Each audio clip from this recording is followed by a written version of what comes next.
Yo, yo, yo, yo, what's up, everybody? Welcome back to another episode of A Place for Humans podcast. My name is Dakota Wint, and I am the host of A Place for Humans podcast. And today, I have a really cool guest on. This is one of my all-time favorite artists, NFN Kalyan. You can follow him over on Instagram or on other social media. Give him a Google, check out all his art. It's incredible. He's got this like mix of religious iconography mixed with like modern expressions. Like he mixes all these worlds into one, and it's amazing. I can't even explain it. So it's a very big honor for me to have him on the podcast and to get to know him. So before we hop into the conversation, I just want to give a quick little message from our sponsors over at Skillshare. Sign up to my Skillshare link. I have a unique link that will give the first couple people a free trial over there at Skillshare. Do you have skills? Some people walk through life not having skills, you know? They just kind of stumble through life, they don't even know what's going on. Basically NPCs. I was watching this Netflix movie called Alpha, and I was just sitting here thinking like, oh my God, man. All the things that my ancestors have done. The trials, tribulations, suffering, happiness, all the steps they took and sludge that they had to make their way through for me to get here on this video and for me to just sit on this couch talking shit. They had skills. So build up your skills, don't let your ancestors down, and look here on the screen for some more information, or click the description down below, and we can change the world with our own skills, like a video game. You know, you just develop your percentage of whatever it is: magic, Photoshop, tarot reading, how to do your taxes, how to flirt with women or boys or men. Only boys if you're a girl and you're within the age range. I didn't mean to say it like that. Now it sounds a little creepy. But anyways, Skillshare. Let's get to the podcast.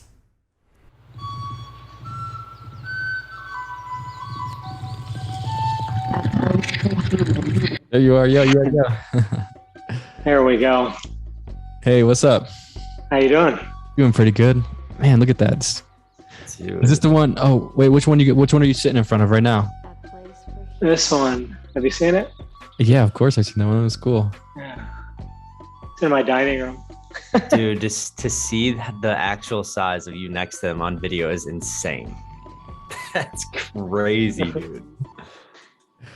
We were just geeking out over all your art just before you got in here. I appreciate it. He was saying his favorite one is the one with the Mickey Mouse eating the baby. Oh, yeah. That's a good one. Some real symbolic stuff going on there. Yeah. Yeah, I just finished that one a couple months ago. That's Really? recent. Yeah. How long does it take you to finish one of these things? I work on a bunch at the same time, usually. Okay. And it depends on the size, but usually it's a matter of months, or if it's smaller than a couple weeks. Like this is probably like 2 months right here. Oh man, I love all the little details, like the little Wu-Tang symbol on Jesus's shroud. Dude, what? Man, I just want to like be in your brain for an hour while you're doing this. I have no patience. Like I could draw the smallest picture and be like, this is taking too long. Yeah, it's weird. I think there's something. It's got to be something hardwired. That's what I think. I think it's got to be something hard. Did you learn how to do this, or did you just like from a young? Were you just straight up always? It was from a young age. I started. My dad said I was obsessed with like drawing circles when I was like 2, and it started as a straight line, and then slowly it would curve because I didn't understand how to make it. And finally, I could draw a circle, and he said I just sit there for hours. So I think it's always been like a thing. That's so weird. Where do you think that comes from? I don't know. My mom's brother, he's an artist, but I look at his work and I mean, I like it, but I don't see anything there, like similarity. And then, I think my dad was a mathematician. And I think there's something about the way high level mathematics works with the brain that is like actually creative. And I think that maybe that stuff. And of course, there's the concentration and all that too. Are you into any of like the reincarnation ideas? You think you could be like a reincarnated artist? I don't know. Well, I don't know. You ever thought about that? I've never thought about that. I'm interested in the idea of reincarnation, but I have trouble. And you know, it's funny. I was listening to the podcast you did. I don't know how you pronounce his last name. David Icke. Icke. I was listening to the podcast you did with him, and I was amazed because the thing which really struck me was like the world is very complicated, and it's easy to, like, after you live a while, get some kind of construct of how things may function. But he has like this such solid knowing. This is what happens, and but so when we talk about reincarnation, I was thinking, I think it's plausible, but how that would work, like if another artist, man, that's just beyond my pay grade, I think. Well, I know like in Hinduism, in some sects of Hinduism, they have the idea like you just kind of pick up where you left off. Yeah. Yeah. And I mean, I think there's like something a huge influence, right? In your art, religion and Hinduism specifically. Yeah, Hinduism is, I throw Christianity in there. I was homeschooled, and my mom's from the States and my dad's from India. So I grew up, my mom would have me read the Bible like as an academic exercise, like when I was in elementary school. Like, okay, what do you think about this section and that? It wasn't like religious study in a seminarial sense, but it was like an academic, observation. So, and then like, I never realized it till I was older, maybe even after I started doing art, but the Hindu ideas and worldview is just in my head. It's like hard. It's like in my head. Like that's the way it is. And even though I never realized it, as I get older, somebody asked me last week, are you religious? I said, well, in a traditional sense, I'd say I'm a Hindu, but it's not something I think about at all. Yeah. So that's all in the work, I think. Yeah, I love it. Do you read any of these Hindu books? Yeah, I'm big on the Mahabharata. I've read a lot of stuff, but the Mahabharata, I have a couple different versions of it. One is about 6,000 pages long, and that's the one I come back to the most. Of course, the original is like, it's like, I don't know, like 18 times the size of the Iliad and the Odyssey combined or something. Wow. So you can't like, I mean, unless you really want to get in the nitty gritty, but I have like a 6,000 page version that I've read 2 or 3 times. And that's really what I keep coming back to, because I think that shows the complexity of reality almost as good as anything ever. I've never read it. That's a story of Ram and Sita and Hanuman. Well, that's in there as well. That's the Ramayana, right?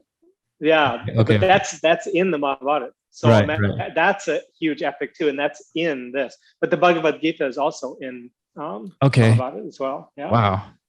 You said you've read them 2 and 3 times. Yeah. I first read it like 10 years ago. Yeah. Wait, so does it all sync up, like the Bhagavad Gita with the Ramayana? Can you read it in a way that like the stories are coherent with each other? Yeah.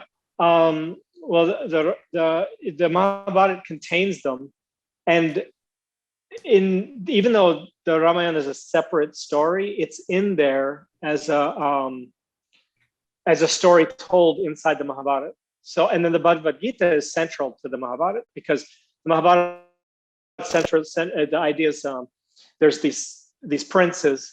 They were kind of excommunicated from their kingdom, and then they come back and their cousins are running it and everything's going well, but then they have to have a war for basically the soul of humanity and the kingdom. And Krishna fights on the side of the brothers. And before the war starts, I would say Arjun, he's the middle brother, but he's maybe the leader of them.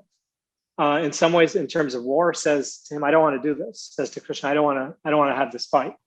There's people I love on the other side. And what's the purpose of war? Why would I do this?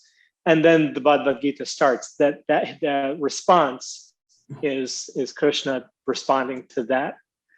And so I always think that that's amazing, because it's this incredibly spiritual book. But the center of it is, why should I go kill my cousins? Yeah. Krishna's saying, well, you have to do that. That's That's what you got to do. There's a lot. It's a lot deeper than that, but that's the in a practical sense. That's what he's saying. Yeah, that book is so deep. Like, there's one. Have you ever read it, Davey? I know I gave you a copy before. I've skimmed through it. Like when he was saying he's read it 2 or 3 times, I feel like with all that, like I could read a lot, and it's like it doesn't stick. Like I'm just not a genius like he is, but like it doesn't stick the way, you know what I mean? I have to like reread and revisit Especially a lot. Even with the Bible. It's hard for like. Yeah, but I definitely want to. But there's a part where Krishna shows his like true form, and he's just this giant mouth eating everything. And he's like, it doesn't matter what choice you make, because everyone you love is being chewed apart in my mouth right now. Yeah, dude, it's so symbolic. These gods are not messing around. And this was all wrote so long ago. Like as a species, we've just been obsessed with this concept, and it's like it has to mean something, right? Yeah, and the amazing thing about it is, and I think there's aspects of this in the Bible too, which have now been kind of distilled.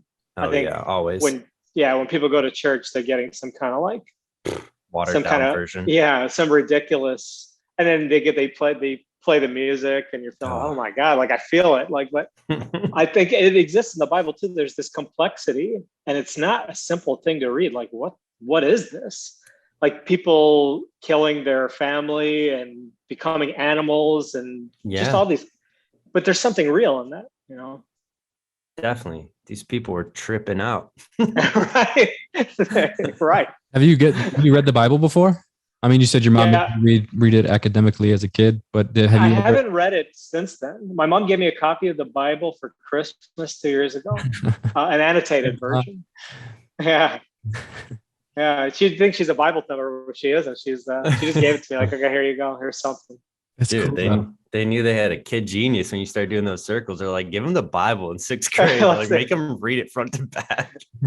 I think that, I think about homeschooling a lot. I have 3 kids and none of them are homeschooled. And I don't do it because even though I always, like with one of them, when he was little and he was in the bathtub, like 2-3 years old, on the mirror with a dry erase marker, I give him algebra problems because kids, they can get it. They don't know what it is, but they get it. So like now he's doing algebra. He's in 7th grade. He's doing algebra now, and it's like, oh yeah, like he knows it. Like he's been doing it since he was a baby. Yeah, but I think kids like that. I think my parents homeschooled me for that reason. They're like, well, we should have higher expectations. The human brain is more capable than school lets you believe. Right. Yeah, Definitely. Of course.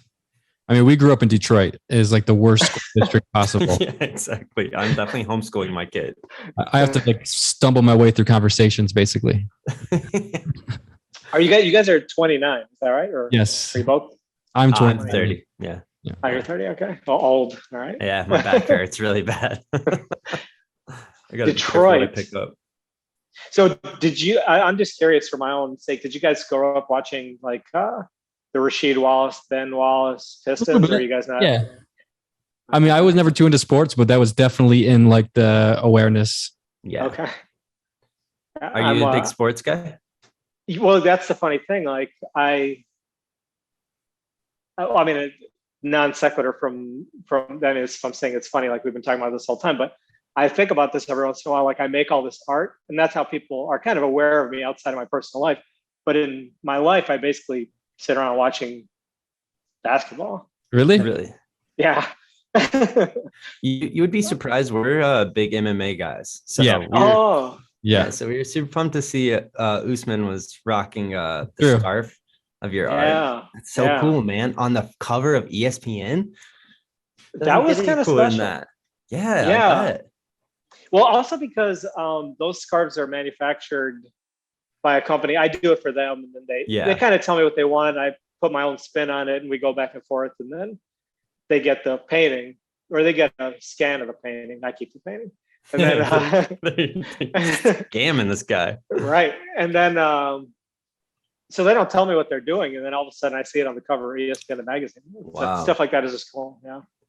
Super cool. To see your art transform into another piece of art has to be special. You know, once my art, it's special to think about before it happens. Like when they approached me like, hey, you can do these scarves. I thought, oh my God, this is going to be so cool. And then once I get it over with, I'm always just thinking about something else. Like, all right, I'm over. Next big project. That's Next awesome. big project. Yeah. What is the most maybe not successful thing you've done, but most proud thing that you've accomplished so far with your art? It's hard for me to say. I did a piece called Duty and Consequence in the Kalki series. I really liked the Kalki series. I think it set the tone for where I was going with the rest of my work. And, making art is a process of discovery. So you have no idea. Like, I think when I was young, I'll get back to your question. I'm going to go off on a tangent for one second. Please do. When I was young, so I started when I was like 2 drawing. And by the time I was 13, I always think about this. I could do photorealism by the time I was 13. And then at that point, I thought, well, it's over. Like, I've conquered this. So what else is there? But then I always realized, like, in the back of my head, I would see all this art in museums and stuff, and you'd see all these people who were saying something. Like, that's the best thing you can do, is say something important that no one has ever said before, or whatever you're sold by museums. And I could never figure that out when I was young. So I stopped making art. And then in college, I went to school at a liberal arts college, but I majored in fine art, but it was just a joke to me. I would do stuff like pee on the wall or whatever, that kind of stuff. I was that kind of artist. And then it was when I was 27 that I started I decided I'm going to do this professionally. And at that point, I realized, like, this profound thing that you can say whatever you want. Like, there's no, like, whatever. If you want to talk about the Kardashians, that's what you make. And the funny thing about that is, once you realize that, you still don't know what you're going to say. So, but the Kalki series, it made me realize, oh, there's certain directions that I want to explore. And of course, I've evolved beyond that. But the piece Duty and Consequence, which is a wave of people in that kind of set stylistically where I wanted to go. And that series kind of set the tone for the trajectory I've followed a little bit since then. Yeah. Yeah. I mean, do you see yourself as like someone that's going to leave a legacy behind with art? Like, I mean, the way that we view artists, these people like, Van Gogh or anyone that has these sort of names, where we look at them as like, I'm not trying to say this to in a way to toot my horn. I'm saying it just realistically. Yeah. I think that something will be there, right? It's unclear to me what it'll be. Yeah. Yeah, absolutely. Dakota put me onto your art, and I was gonna like save this for later to like blow smoke up your ass or whatever. But like I really think you are like the greatest artist I've ever witnessed in this generation. I'm not even kidding. Like, dude, it's insane. I showed my girlfriend yesterday, and we probably looked through your Instagram for 4 hours yesterday. I was like, I have to go to bed. It was like affecting my dreams. I was like seeing crazy art in my dreams. It's interesting to think about. I always think about that idea of the greatest artist. And like I said, I always revert back to sports. In sports, sometimes there's a guy or a group of guys, and you just can clearly see that they're like all these people that play in the NBA or the NFL or whatever, Major League Soccer, whatever. They're freakazoids. Like at their high school, they were the greatest that's ever been there. And then they get to this elite level where they're being paid millions of dollars, and there's still that one guy that's better than all the other guys. The Michael Jordan. So then I always think about that in terms of art, like that must kind of exist, but it's such a much more broad spectrum. It'd be like looking at all of athletics, right? Where some guy throws the javelin. Yeah, some guy throws the javelin. He's amazing, but you can't really compare it to Michael Jordan. It doesn't make sense. So I think in art, there's that thing, and that's why. But I think there are a group of artists that you say, well, what they're doing is like, and I try to push myself. I can't say I'm doing it. I appreciate your compliments, but as an artist, you can't see yourself that way. But for sure, I try to push that way. Like, how do you do something like that? Well, and then there's the thing. It's like with art, and like we talk about this a lot with music, like new school stuff. Like sometimes there's like a squiggle. Like people do these weird simplistic art, and they have 3 million followers on Instagram, and they're super famous. And then you got guys like you doing portraits to the ceiling, and it's just. Our generation's very weird. You know? Yeah, I think it's been brewing for a while in the art world. Yeah. It's a conversation that I think about in my head a lot. Like what, because the other thing is, and I think I know you guys that Alex Gray was on the podcast, and he's an interesting one because he's brilliant, right? Yeah, definitely. But he has not been accepted into what we call the fine art world. Really? Right? I mean, when you go to the Met or wherever, that's not what they're showing. They're showing Rothko or whatever. And maybe Alex Gray's too young, but I don't think that's what it is. He's been around forever. I think you gotta smoke DMT to appreciate it. I think it's not just that. I think I went on a podcast called Artsy AF podcast. Andrew Norris runs it, and we were talking about it because he's a visionary artist, and that's what they call that style of art, visionary art. And there's all these artists they follow this idea of spirituality and art, and I think that's where the disconnect lies. I think if you embrace spirituality without cynicism, the fine art world doesn't want to know about you. They don't want to know. Well, how come you think? It's really unclear to me. You'd have to ask David Icke. I don't know. He would know. Oh God, he would know. But I think definitely as a society, we're moving towards secularism in the West, at least. I think in the East too, but I'm not there, so it's hard to say.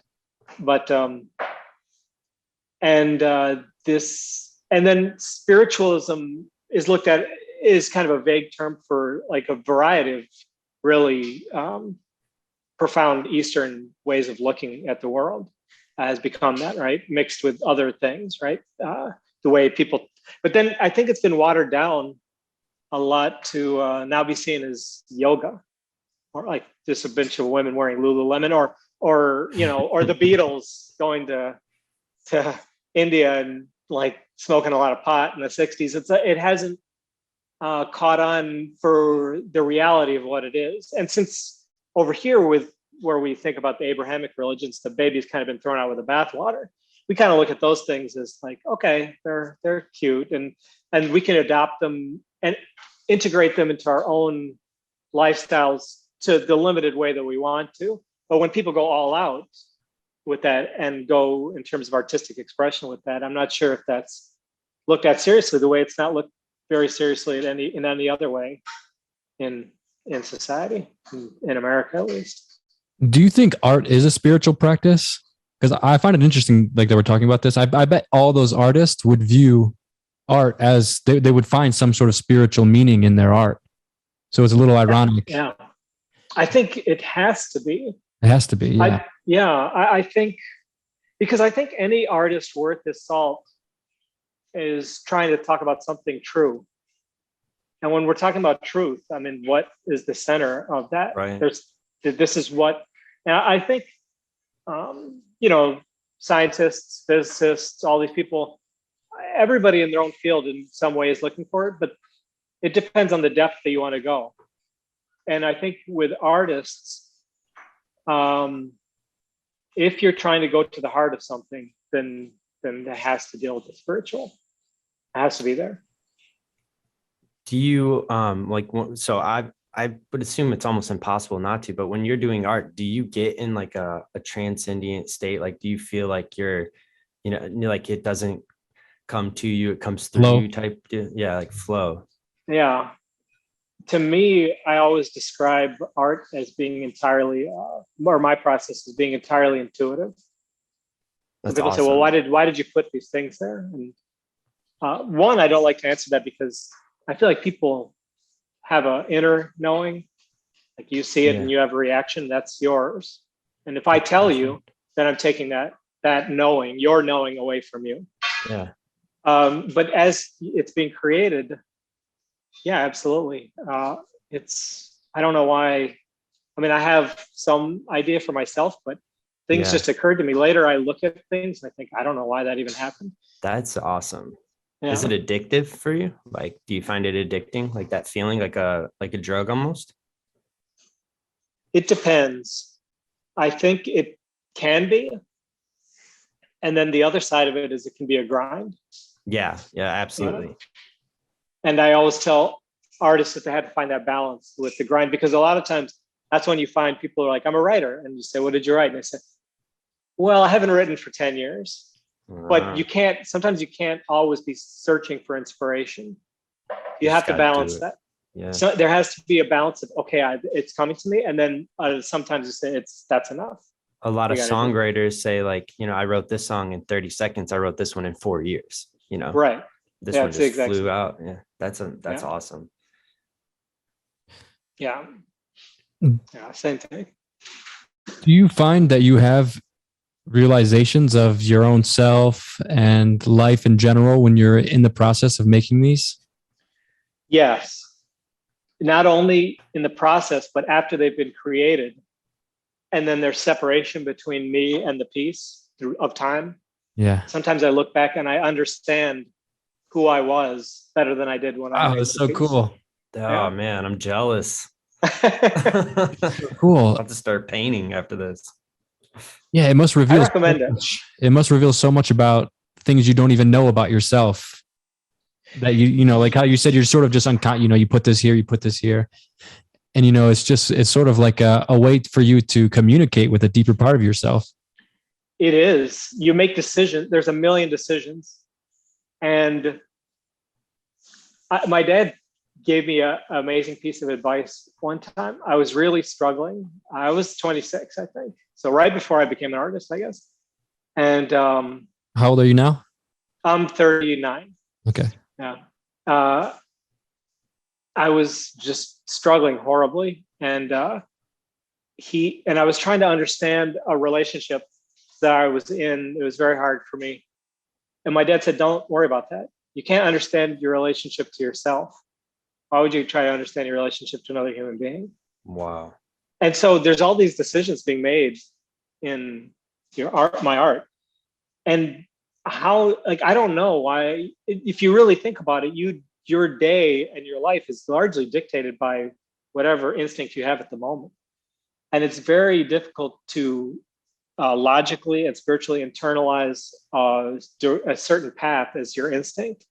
It happens as you get older, but you make so many decisions that I don't know why they happen. So that's why when you look back, you say, oh, like it's clear why I did that. Like, this is who I was at that moment and whatever. And some things still remain a mystery, but you know more about yourself, and you know about the lies that you told about your work before.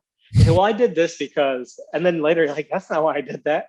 Like I didn't know myself. I did it clearly for this other reason. But looking at me then, that's why I did it. Yeah. Have you ever read any of like the Jungian archetypes and those kind of things? Did you ever get into that? I've read a bit. If there was something specific you wanted to talk about, you'd have to go into it a little bit. Nothing specific. I just find it interesting that he was able to sort of, tie that, or just like that. Maybe human creativity has limitations, and that we all are tapping into this shared space that is just here, and pulling these ideas out. And that's why you find sort of reoccurrences in culture and reoccurrences in art. An amazing thing about us as a species is that we have some, and I think all life probably has some connection to something in the ether. I don't know. Yeah. But then, right? But then beyond that, as a species, we're able to connect to each other in a variety of ways. First, there's some kind of connection that has yet to be explained, which could be empathy or something, but it goes beyond that, where we know the experience of others in a certain way. And so that's where we see, I think, collective vocabularies and ideas were developing on different sides of the globe at the same time. Yeah. And then on top of that, and the thing which I find most amazing, and I think my work deals with this a lot, even though I think the first two things are more amazing than this actually, but this one boggles my mind because we're living on the tip of it, is this acceleration of knowledge that we're the only species that I'm aware of that is able to pass down knowledge and build upon that knowledge, so that we get this acceleration of society, of technology, of all these things, till we end up in the point that we are now, which I think you guys on your last pod were talking about a lot, where and I see it as an acceleration because initially, what are we talking about initially? We're talking about the development of language, maybe, which was a slow thing. But think about it this way. When we invent a new thing, say social media or being able to talk this way, there's so much gain. But look at everything we've lost. A thing that I think about often is we've lost connection to our food. Like we used to have real connection to food, but we never think there's so many technologies we take for granted, but think of what we lost in gaining those.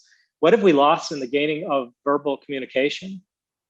What did we lose in written? When things started being hard written down, we say, oh, now we can communicate just clearly the exact thing, but look at everything that was lost. Yeah. Or the way things would, An easy one would be, how many phone numbers do you remember now? I remember when I was a kid, I remembered everyone's number. Yeah. Yeah. Now you don't remember any. We have them all saved. I mean, that's just a very easy, an easy thing. I bet right now you can remember your parents' phone number from when you were a little kid. Oh, 100%. 295-5913. Someone's number's getting blown up, dude. Are you Dakota's mom?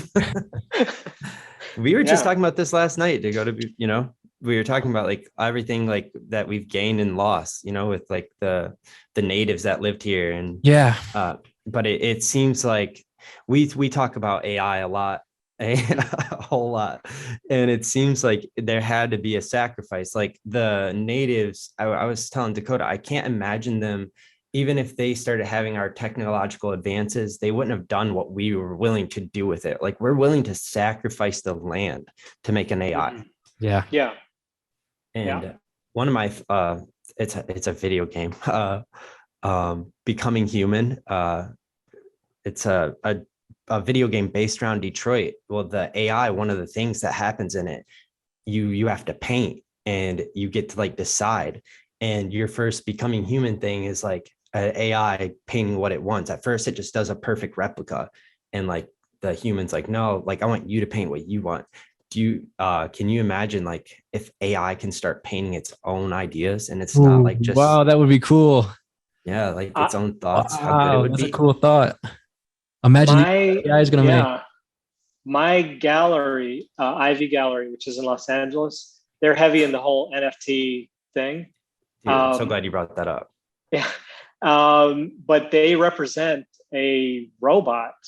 I don't know the ins and outs of how it worked, but if you go on their Instagram, maybe you can find her. It's a female robot. I don't know if it's an AI or what, but she paints NFTs, and then her NFTs, not the person who made the robot, gets sold and she's the artist. And I think she's gone all the way to like high level auction houses and stuff just in the last 6 months. No. Yeah. Well, plus you hear robot that you're like, I want it, just no matter what. I want that. Thought just blew my mind though. I'm just trying to imagine what the creative dimension looks like to an AI. And a true AI, not like, hey, I'm replicating something that Dakota drew, literally like its own thoughts and its own experiences. And that's one of the very first things that it starts becoming human. It's a very, I feel like, art imitates life. And it's like all these things that we see in art and even video games, movies, whatever, they all start to come real. You know what I mean? So I feel like that's on its way. Yeah. I did a piece a while ago called The Turing Test. It's got a Gundam pointing a gun like that. Dude, and love it. That's so cool. Yes. And then at the top, there's a father. It's a long piece. And at the top, there's maybe a grandfather teaching his grandson banjo.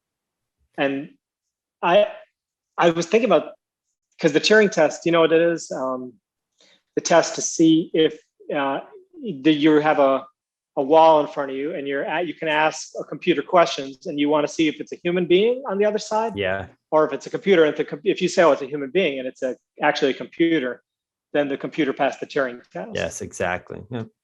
I started thinking about the Turing test, like, what does it mean to be a human being? And like, have we as a species, like, become so alienated from our nature that maybe there's some element of us that aren't really human anymore? Like, we don't have love or compassion, and maybe that's the Turing test. Yeah, right. We're testing to see if we're the AI yet. Right. We were talking about this yesterday as well. We were saying like like how long until like we just reach, so like we transcend, we make AI, and then what do we end up doing? We'll probably just try remaking a small group of friends and having real love and real compassion, real connection, like history repeating itself. It's like we're gonna try making the thing we already had. Right. I think it's an idea that's been maybe dealt with a lot, but I think about if we're going to evolve as a species, I think evolution would have to be toward that, because evolution is always for survival. The current way that we exist, we don't care about anything really, like our family, a dog, some friends, like then abstractly about our species, abstractly about animals, but we don't have genuine like compassion or care for it the way we would imagine would be required to live in harmony with anything. And maybe that's the evolution of the species. And maybe it only happens when all this gets wiped out. Like we end it, and then there's thousands of us left, and there's a force like, okay, what are we going to do? Like in ourselves, it has to be that, or it doesn't last. And it's like, have we become so smart that we are capable of redirecting our evolution? Like we can kind of dictate where we're going. A lot of species could never say that. It's very weird. But are we dictating it? It could. That's the thing. That's the thing. We might just think we are, but it's we are. Elon Musk is just trying to get to Mars. I think that I think like right now the focus is a lot on environmental concerns. And I really think the first person to plant a strawberry, that was the end right there. Like it was over. Like the dream was dead. Wow. I think that it's all like, this is just who we are. Controlled. Yeah. Yeah. Yeah. Wow. Yeah. I mean, our own crop. Same thing with rolling the wheel. We rolled the wheel all the way to computers. Right. It's still rolling. And yeah. Do you think art has an end goal? Is there a place that art is trying to take us? I've become a little cynical because I see the fine art world more and more as I progress in this path. And I think the fine art world is just floating on the stream of society. And if we look at society, maybe there's a little more to art, but I think it's just the same thing. But I think what makes an artist great, and I think that these artists do exist, is that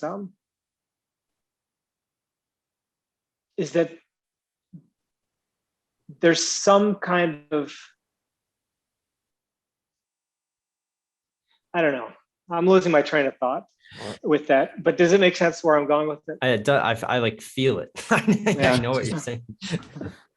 I think I've been thinking about this, for the last few months, about this idea of the shaman. Like when you look at the history, you find most traditions have this role of a shaman that arises within the culture somehow. And I was just like, man, where has that expressed itself in our culture? And I thought, okay, maybe it's like the Tommy Chongs and the Stoners and stuff like that. Like, here, man, here's everything. But I think it's like the Alex Grays and the artist. And I think it's like the people that are seeing the connection between the astral, ethereal creativity realm and bringing it back here. I think that is a shamanic practice. Do you ever see it in that kind of way, that you are tuning into like another physical type of world and you're bringing back information here? I think since all my process is entirely that way, it has to be something of that nature. I don't know how I would describe it for myself because I try not to toy with that very much. Yeah. Like, okay, it's there. Smart. Yeah. I'll take it. I'll take it. You think you're in communication with an intelligence? I think that's what God is in a real sense. Yeah. Right? We talk about God as some dude or whatever. How I think that's really pretty surface. Yeah. I think that's what God is. And it may not even be an intelligence in the way that we define intelligence. I always laugh at the descriptions of God. God created. But that's what we do. Mm-hmm. Yeah. That's the description of a human being. Yeah. What God actually is probably something much more vast than that. And I think that's what the thing you're saying, maybe that's what that is. Yeah, the source. Yeah. It feels like art is a gateway to another world. And like the methods, whether it be music, whether it be painting, whether it be any of these different expressions, seems to be like is like what we're bringing back from that communication. And I just just something I was thinking about. Like I took mushrooms like maybe a few months ago and was having. I knew I was going to talk to Alex Gray, and was just having these thoughts. And I was like, oh man, I was with the shaman, so I was just having all these different connections. But yeah, for me, it seems like we can look at art as being a shamanic tool or a shamanic method into a world of spirituality. And I mean, of even healing. I think art can even be healing. I think so. Yeah. Let me ask you a question. Do you think that the shaman is an artist, or do you think there's some artists are shamans? How do you see the Venn diagram? Yeah, I mean, language is tricky, but I think when you look at shamanic traditions, they're usually hugely artistic in everything, and dancing and music. Yeah. I think of like the shipibos, like the psychedelic traditions that I've spent time with, shipibos in Peru, which are hugely artistic. I mean, everything, all their art and their like, all their traditions revolve around their art, and all their art revolves around like visions they have from plants. People here in Oaxaca in Mexico, they have, beautiful, colorful clothes, the huiráricas in the northern parts of Mexico here, the super colorful and beautiful paint. Have you ever seen the huirárika art before? No. Oh my God. I want to now. It's so beautiful. It's like the craziest, trippiest worlds. But I think that, I think it goes hand in hand. Yeah. Definitely. I think like kind of what you were saying, I think God is creativity. And I think when we get into, I think the whole universe, that's what the whole universe is doing. It's this flow of creativity. It's just like testing its infinite creative capacities. And I think we do that when we make art.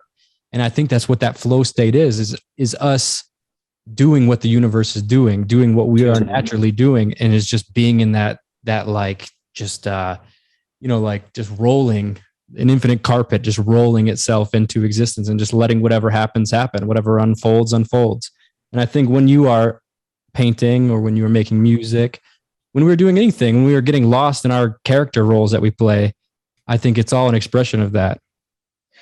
It's funny, when I first started out in art, there's always that intuitive thing. I had no idea. I was surprised at some of the work I made, but when I first started out in art, my mind was so dominant.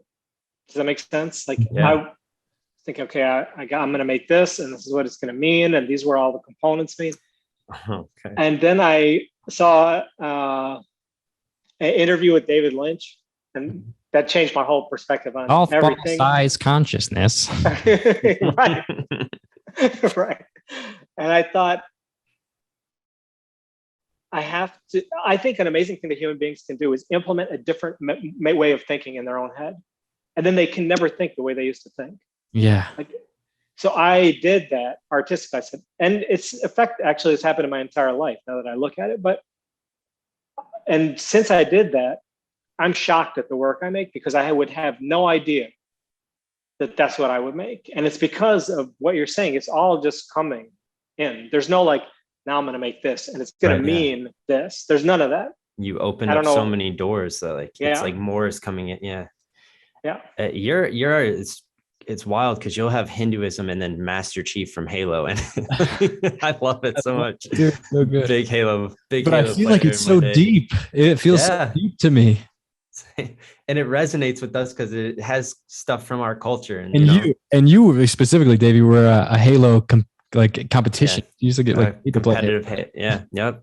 I was a semi-pro Halo player when I was 16. Yeah, I was traveling America doing tournaments. It's amazing. I don't know if you experienced this, but my wife was a big Halo player, and her brother was too. And he sent her the opening that song. Oh, yeah. And she was like, she opened it and she thought whatever, and she's like, "Oh my god, I just got chills." Yeah. Like the monsters in Halo are just they use pugs. They had pugs snort in front of. That's how they got all those weird noises. Yeah, that's amazing. Yeah. But so, have you ever done I mean, it's kind of a personal question, but have you ever done any psychedelics or? Everything is on the table with me, by the way. But appreciate it. It's the best. Yeah. No, and it's funny because. Really? But I will say this.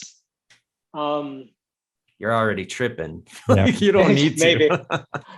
No, I don't know what it is, but I grew up in a really unusual household, and my parents, my mom especially, was really against allopathic. Cool, though. Yeah, was really against. Your dad, your mom made you read the Bible as an academic practice. Well, she's a PhD in philosophy. Yeah. So yeah, but my parents geniuses get together. Right. So something. So the household ends up totally weird. But she's really against allopathic medicine, and my dad came from a family of homeopaths. Okay. So I have never taken. I think I was vaccinated when I was little, when you have to be. Yeah. Or they hold a gun to your parents' head and then you get vaccinated. But other than that, I've never taken even cough syrup. I've never taken anything, nothing. Wow. Yeah. And I always wonder whether that goes sometimes. Well, do you ever think about what it could do to your art if you tried some of these things? Yeah. I'm totally open to it. I don't want to take painkillers and stuff that pharmaceuticals are making. Yeah. But DMT, DMT, cool, whatever. I've never done it, but let's do it. Where do you want to go? What sounds interesting? Go to the jungle. Let's do it. Let's do it. Dude, that would be amazing. I'll say this. I'm totally in. My wife, she will 100% be there. We're coming. Yes. I'm the guy who stays at home, and she's the one who's we're going. So let's set something up. Let's try. I would love to see it is insane. You have no idea what is even. I'm sure you have a little idea because I can see behind you that you have a little idea what's going on, but there are crazy worlds that are just lurking inside of us that are unlocked when you take some of these different plants. It's. And I've always said this. So when you said you don't want to take painkillers or pharmaceuticals, to me, it's like a vibration. It's like what you're saying with God and the devil, even psychedelics would be the positive God vibration, and all that other stuff would be the devil negative vibration. Obviously never mess with that stuff, but psychedelics are not addictive. You're gonna be okay. They have a bunch of bad rep, but it might even be the thing that inspired us to make art. Yeah, right. Honestly. And it blows my mind. I thought for sure you were going to say yes. So the fact that you said no, it's it's even cooler. Yeah, it's even cooler. Yeah. I would love to see. I want to see where this ends now. We could do a big video or something on that. That would actually be huge. Do you follow the visionary artist? Oh, a lot. Yeah. I don't consider myself one. Yeah. I think because my art is a little more cynical, because I think that's what exists. Yeah. I have to talk about this thing that we're living in simultaneous to our connection to something greater. It exists within this system that this thing. So I want to talk about this thing around us also. And I think visionary artists shy away from that sometimes. That's why I don't consider myself one, but I follow a lot of them. Yeah. And Alex Gray, I didn't even know he was as big as he was. I kind of discovered him like everybody else. I was like, what the fuck is this? Yeah. Kind of thing. That's crazy. Building a church. Yeah. Those things he paints, you can see that kind of stuff. That's really what it looks like. Yeah. Right. He's the closest person ever, being oh, that's it. Well, every psychedelic's different, right? You were saying peyote art is like very like flat 2D, but like beautiful. Yeah. So But and that's another. So like, you might experience one psychedelic and be like, hey, like now I want to, and you don't obviously have to blow your brain out. Like you could, just indulge a bit, but like mushrooms are going to give you something different than LSD, than For sure. peyote. But Alex Ray is the only person that I've ever seen bring in the DMT, not ayahuasca, the pure, I smoked a DMT For out sure. of a crack pipe, whatever it looks like, What about weed? You ever smoked any weed? I've taken some edibles once. My first experience with that was by mistake. That's scary. Oh, wow. Yeah. What was that like? Dude, I was like, then nobody told me, and I was like, oh, there's some cookies, and I like ate 15 of them or something. No. And then some guy who smokes weed all day was like, dude, if you do half of those, you'll be fucked up. I was like, what? And then like 10 minutes later, I was just trying to like live. I was like, Yeah. Holding onto the earth. That's scarier than any of psychedelic I've had. The deep end of the edible world. Mushrooms and that are very like high and scary. Yeah, definitely. Oh man, that's so interesting. That was really interesting to me. Yeah, well, it's kind of good though.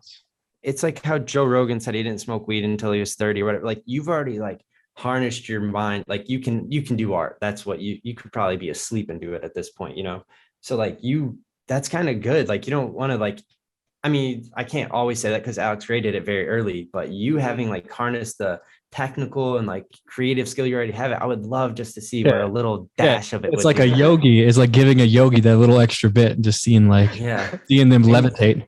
You might be like, oh, this is where I always am. Like there's nothing new, It's a trip. It's interesting. I'm actually I would be totally game for that. I think Alex Gray having done it so young, and then comparing myself to that, I always think everybody's got to take their own path to things. Yeah. But there's something to be said, and I don't know. I'd be curious to see what he thought about that, having got to jump in a certain way. But I always think, well, now I'm 39, and it's only now in the last few years that I've started to even be recognized as an artist. And in my path, even through my own art, I started with sculpture and doing different things, and finally came to this, and I'll probably move beyond that. I think there's something nice about going slowly. Yeah. I think that everybody wants to rush things. I think people say, sometimes I'll be on Instagram and I'll read some meme like I'm 25 and I haven't. I'm like, Jesus Christ, 25. I didn't do anything by the time I was like a bum. Like, and I think there's something nice about just going slowly in life. And it takes you to a place of maturity and understanding that you wouldn't have gotten to a different one. I'm not commenting necessarily on Alex Gray because his path may have been totally different. His way of maturing was totally different. But so maybe if I take that, my work will go to another level at 45. And it's like, holy shit. What the all these people behind you will have a third eye all of a sudden. Yeah. No, man, you're already like tapping into it. You can just see it in your art, like the blue people, and the fact that you never have is just like absolutely mind blowing. I love that though.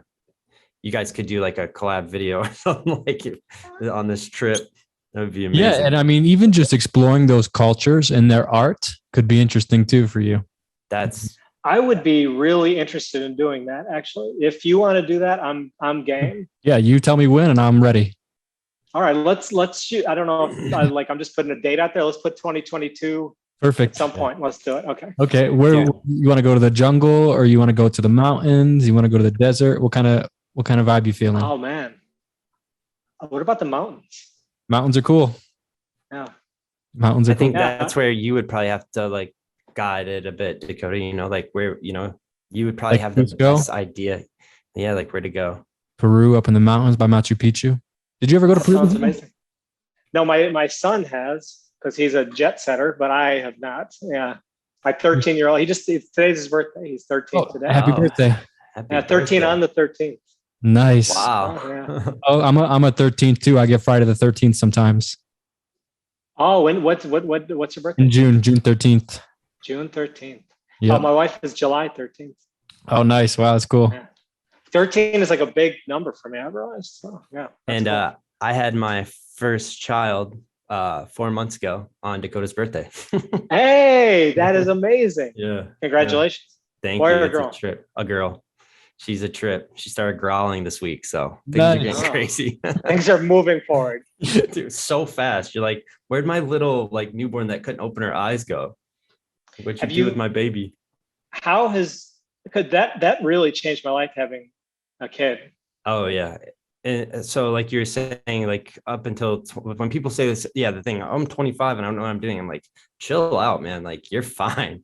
But I would say in these past 4 months, I felt more like maturity and more life change than in the past 15 years. Easy.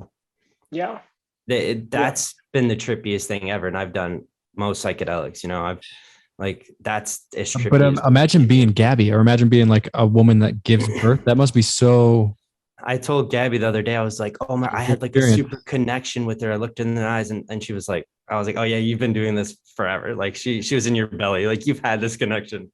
That's gotta be such a weird feeling to be a woman and to like have a human in you, and then it's out of you, and then you look at it and it's alive. Amazing. And it's growling now.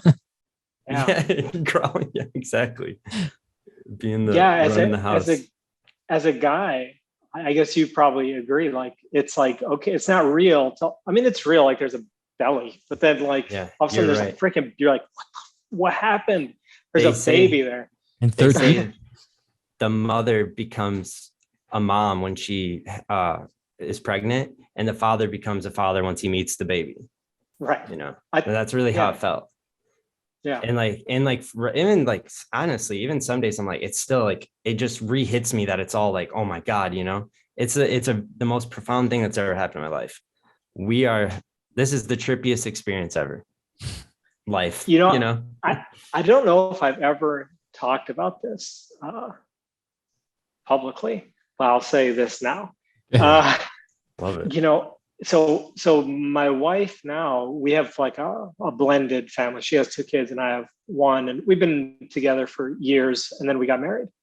But my previous, I was married once previously, and that's why I never talked about, because my wife now, like I realized, okay, that's it. Like sometimes you find the right, like I knew when I met her, I found the right thing. So I don't talk about it, but it's interesting in relation to kids because, so I told you how I was going through a tough time when I was 26. What happened was I met this woman, and a week, then we met on a Saturday. On Monday, I invited her to my house and I cooked her some food or whatever, and we hung out. On Thursday, we went and got a marriage license. Oh, no. And on the next Monday, we got married. And that day that we got married was the first time we'd ever had sexual intercourse, and she was impregnated, to put it in very clinical terms. Yeah. So then she was a dancer, and she is not a person that lines up with anything about my way of seeing the world. Maybe now, I don't know, probably not ever. But she reacted very strongly, like, oh my God, like freaked out and left me. Like we're living together. She just left when she found out she was pregnant. And that was what was so hard for me, is I was thinking, okay, I'm going to have this kid. And I had, from the minute I knew that she was pregnant, I had a very strong sense of like natural, not any kind of fake thing, like real responsibility. Yeah. Like, oh, this is a thing. Like, oh yeah. And then when she left, I was like, what am I going to do? Like, and I tried to like negotiate this with her, like, hey, like, maybe we don't want to be together, but we got to sort something out. And she was like, didn't even want to talk to me. It was completely not having to do with my relationship with her. It was her own internal thing that she was going through. So then that was in March or whatever. In January, she's pregnant. In March, she leaves. Then I didn't see her. The kid's born October 13th. I didn't see her again until September or something, late September. Wow. And she calls me. Like I try to keep in contact a little bit, but nothing. She calls me. It's like, okay, let's get together. We get together. We're talking about football, as I recall. Like, I don't know what the deal was like. And then, so I never got to see even the gestation. I never got to see right. I just met this pregnant person, and then she gave birth. Wow. But the whole time I'm thinking about, I'm going to have a kid and all that kind of stuff, but I never. Yeah, your instincts still kick in, but right. I mean, that people are crazy. I'm not saying she is. For the kid, like the minute, like that was it. That was my kid forever. And and like even So then we got divorced. This is another thing I never talked about. We got divorced when he was 4. And that's when I realized like this was a step in my maturing. Like I always kind of, with people, I have a naturally easygoing, people want to just, well, yeah, great, we'll do that. But she wanted to take majority custody of my kid. And that's when I realized when it comes to this kid, like that's it. Like I put my foot down. I was like, no, 50%. Like if I could have him all the time, I would do that. And that was a huge maturation step for me. I said, I fought like for that kid for a year and I won like 50%. Like that's what I got. Nice.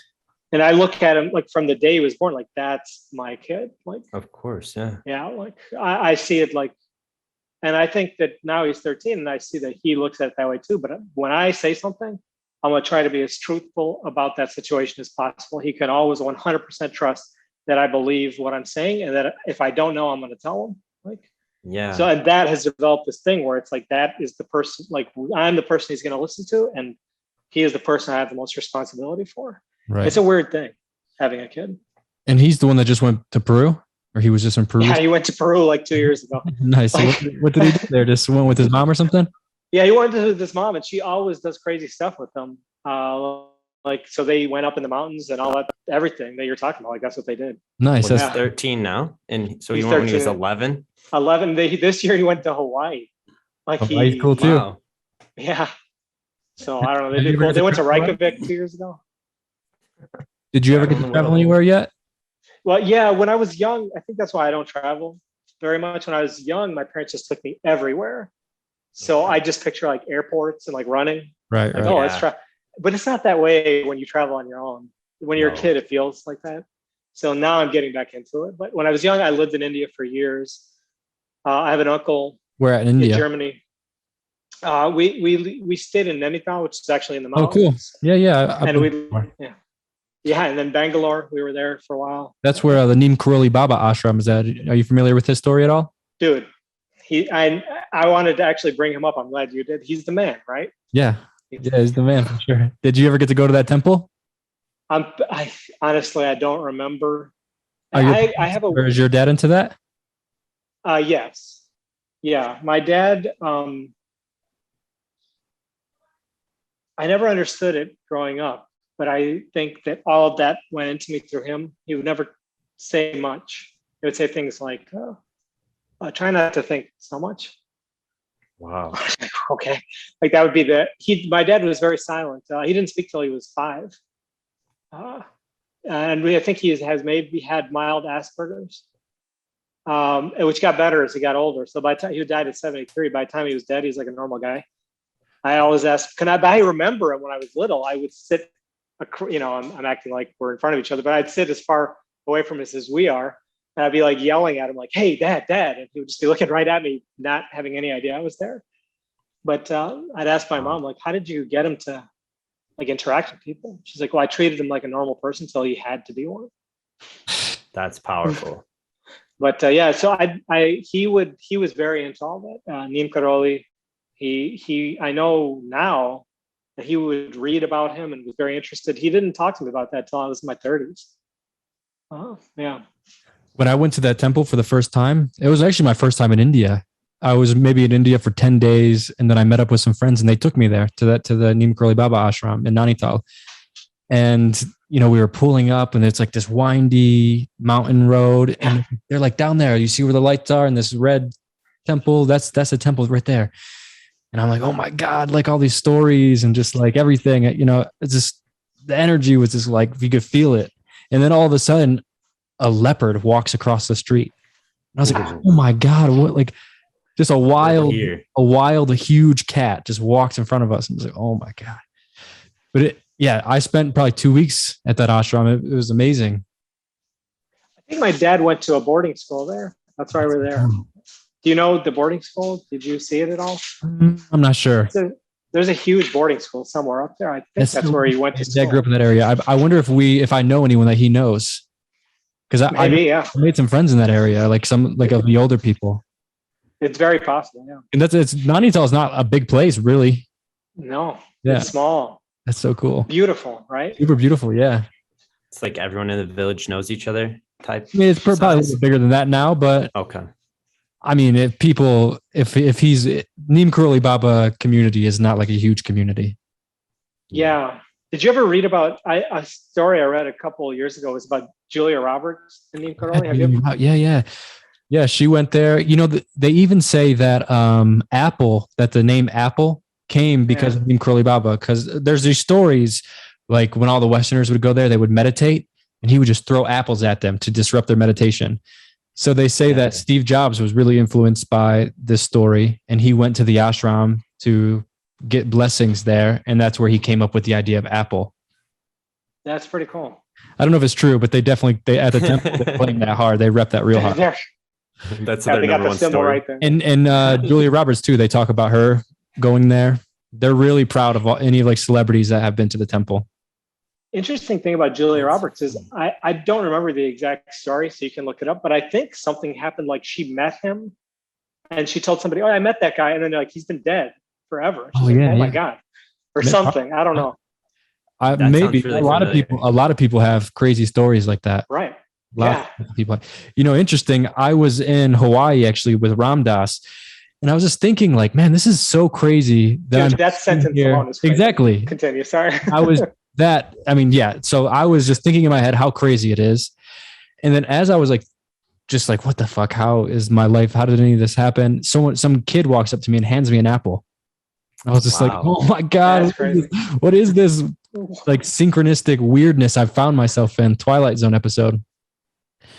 Yeah, but I mean, being able to spend time with Ram Dass was super amazing, and being able to go to India and sort of know the stories that those guys had in the area, and just close my eyes and just try to feel what all has happened there. Because I mean, to me, that is such a huge shift that happened at that little tiny ashram in Nainital. To me, that was like, I mean, I don't know if it was the reason that all the hippies went spiritual, but Ram Dass, without a doubt, was a huge cultural figure that helped so many people understand spirituality in a like a digestible way for us. And I mean, just to like sort of imagine that all that kind of started there in Nainital. It was just such a cool feeling to get into that. There was a lady there, Sidhima. She was sort of like the person that took care of Neem Karoli Baba the whole time, and she took care of the temple after he left. And I searched all over India for someone that had those qualities of like Neem Karoli Baba that they talk about, like, reading your mind and just like, his stories are crazy. Crazy stories about him. Yeah. And I looked all over. I never found anybody that remotely had any of those qualities besides Sidhima a little bit. And when you were with her, it was like a measurable change in the air. Like it was like crazy, like being in a vacuum or something. And it's like what you're like, kind of like how you said your dad was silent. She didn't say anything. She just sat there, and like we'd play music for her, and sometimes she just like swing her hand back and forth or something, and it felt like time was suspended in air, and like everything was just in slow motion, and it was just like what. But that temple is a very special place. Yeah. We must have gone there. I think I was very young. I remember the way everything looked, but I don't remember what we did or anything like that. Man, Nainital is beautiful, and it snows there. Get nice snow. I would love to go back. If you want to go to India, we'll go there too. 100%. I'll take you to India for sure. But did you know I think I'm persona non grata in India now? You're what? They don't want me back. Really? Well, yeah, because of my art. I have a huge fan base there, like enormous. I don't even know how big it is. Bigger than my Instagram following, because I'll get messages from people and they didn't even know I was on Instagram. Yeah. But India is interesting, and it's interesting. You were talking about Ram Dass and how he's able to give these ideas to the West in kind of a digestible way. I actually view that unconsciously as a similar thing that I'm doing. I viewed my work as very extremely Hindu to its core, even though it's being presented with Master Chief. It's that's what it is. Yeah. I get it somehow. I don't know how I get it, but I understand it. Deep in my resonates with me more. I don't know why. Yeah.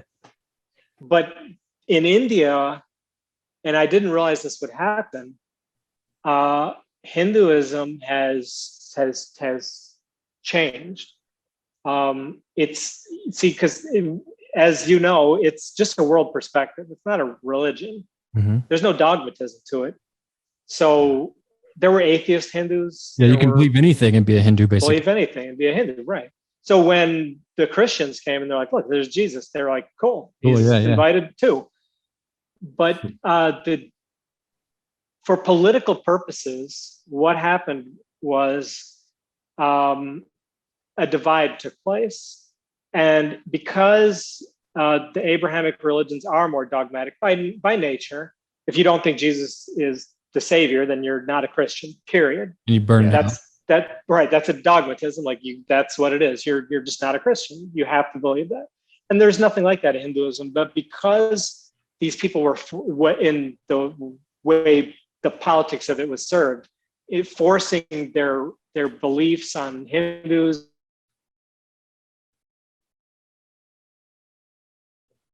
You might have lost him. Yeah. If I show them this, they say that's not the way it's supposed to look, and they get really mad. So they've lost their own culture in a way for political purposes. It's being weaponized, like the way "Make America Great Again." I look at it like that.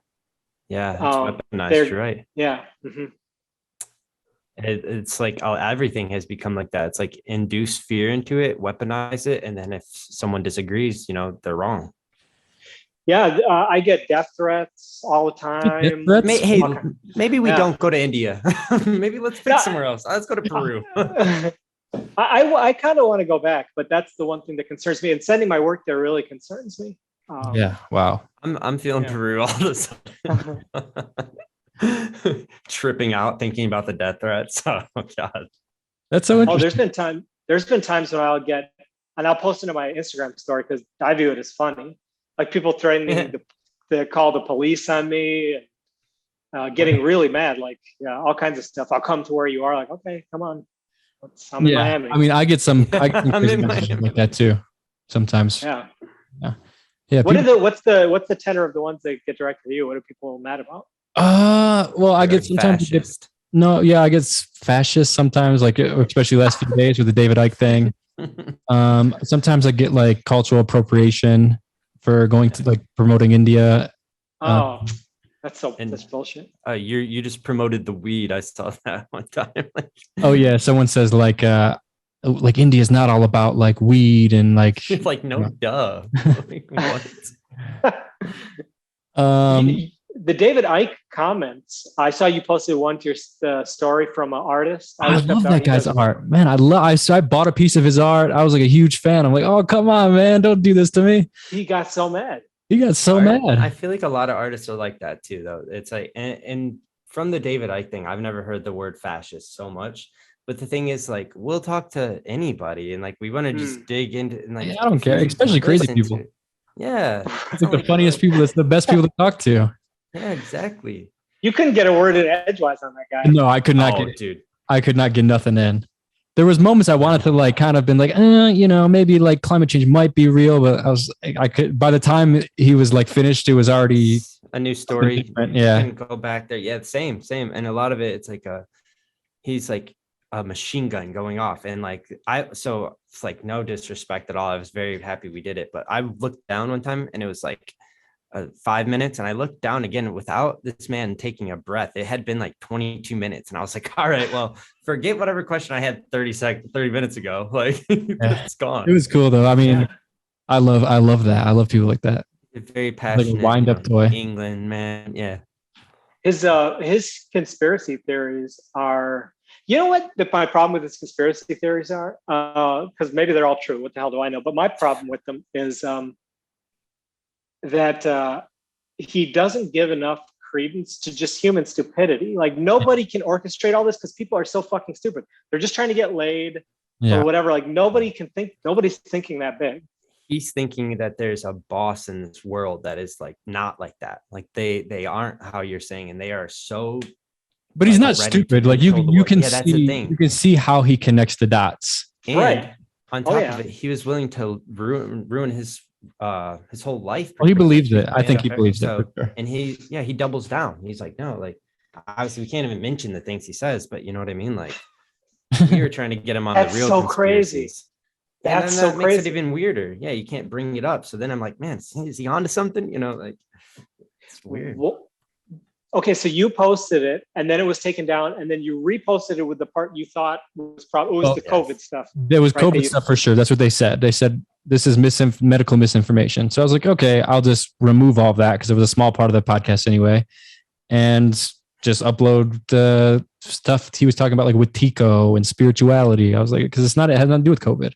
And then before the video was even finished, like being able to watch the whole thing, they shut it down a second time for the same thing. And I sent them, like, I appealed it. And I said, there's no medical anything in here. So there's like, I think you gave me a strike for a wrong thing because we didn't give any information about medical anything. And did they respond or? They responded and said, we confirmed that it was against our guidelines for medical misinformation. And I was like, well, can you send me the timestamp? I'm interested just so I don't make the same mistake. Because as far as I know, I didn't break any guidelines and I don't want to. Maybe I did, and I just, I misunderstood. Educate myself. Yeah.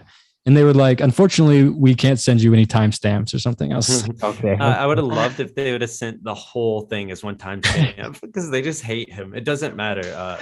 They don't want him on their platform. For sure. It's kind of mind blowing. But what is it about him? Do you know what it is about him that I think it's probably all the just. I mean, even saying it. Yeah. I'm sure it's all the medical stuff. They don't want any people muddying the water with that kind of stuff, which I guess if it really is all this is real, and there's that's you don't want people saying crazy stuff because it can be bad, We were trying to get him on the reptilian talk and stuff like that, That was that was what I was most excited about. Yeah, and he wasn't having it. But he kind of did a little bit. Can I ask you guys a question? Sure. What have you seen in the world?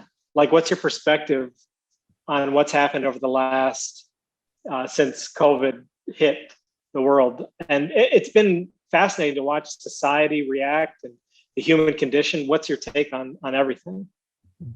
Davey, you start. With being super careful what we say here, because it really is like a big issue. Like he did get an actual strike on his channel, so it's a serious concern. So let's stay away from medical stuff or whatever. Yeah. Just like the human aside from it. Side, I saw, like, to me, if you didn't watch the news, you wouldn't know there was a pandemic in a way. So this is to like kind of even bounce off that, like, I felt bad because a lot of people's lives were ruined during all this, right? But I thrived. I ended up buying my first house, having a baby, like I really like killed it during. I was like, man, is this what kind of world I'm better at? Like, where I'm like, it like gave me like a boost, like, hey, let's get going, like, let's say the world really is ending or something, like, then let's do what we got to do. So, one of the cool things that happened was when everyone got that stimulus check, right? So everyone got like, I think it was like $1,300. Well, at the time, Bitcoin was 3,000 something. So me and my girlfriend both put ours into that, and it went up to 60K. Yeah. So we were like, are you holding, or did you sell? So we bought a house, but also like I'm big into like I've just always been big into crypto. Me and Dakota we were so into it back in the day. And we bought drugs on the dark web back then. We like wasted all our money. Like, if I could be a millionaire. You'd be a billionaire, for sure. I would have so much. There was times where I probably had like 15 Bitcoins at once, 20 at once. Easy. And we were just like, let's buy DMT online. Yeah. But but I don't know. With the COVID stuff, I find interesting. I don't know. I just feel like I don't understand why everything is so politicized. The information should be clear, and it just should be clear. We should have clarity in all this stuff. It shouldn't be so strange and so like hidden and so like, it seems like there's agendas and people are making a bunch of money. And it's like, I mean, obviously I think there are people benefiting from the lockdowns and making a lot of money from it. 100%. So is it coincidence that all these people like all these billionaires doubled their wealth over? Yeah. So I think there are agendas, and I think there are conspiracies that are going on. I don't know if I go as far as saying that like it was all intentional and stuff. Yeah. Because I don't know any about that, or that is fake. I think it is a real virus. My ex-girlfriend's dad died from it. And he was a normal guy, it's not like he was super overweight or. Yeah. So I know it affects people, normal people that I have in my life, but I mean, you can't ignore the political stuff behind. Well, it's amazing how when something, I think that society as a whole moves in this direction. All large organizations have to move towards a system of control, whether it be a church, a corporate, or government. When you have so many people, that's kind of why I always laugh when people say that this form of government will be better. Oh yeah, that's how you're going to govern a billion people. That one's going to work. There'll be no unhappy people there. But like all these, so every time there's a reason to fear, whether it be 9/11 or now coronavirus, the corporations, the government, everybody's going to take advantage of this situation to position themselves. And I think that's where a lot of the conspiracies come from. Absolutely. It's not that, maybe somebody invented something to make everybody afraid and then do this, but why bother when the real world is going to do it for you? They can benefit off it enough. They don't even need to, Yeah. Yeah, exactly. I mean, it's weird. It's a weird time. We all felt like something was coming. I feel like intuitively, feel like we all knew, and I feel like it's not even the end yet. I still feel like we're going to see a lot of crazy stuff still. Yeah. I had a friend tell me, my friend told me, he was like, by 2040, we're going to wish it was 2021. I was like, oh God, no. Dude. Yeah, I think you might be right. I think, to be honest with you, I think, like I said, I'm just the guy that watches basketball. So let's just talk about the work is separate from me. But I think that's what a lot of my work is about.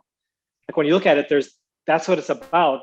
And I don't, like you guys talk about AI a lot. I have several pieces dealing with AI. I don't think about AI at all, but it's all in there.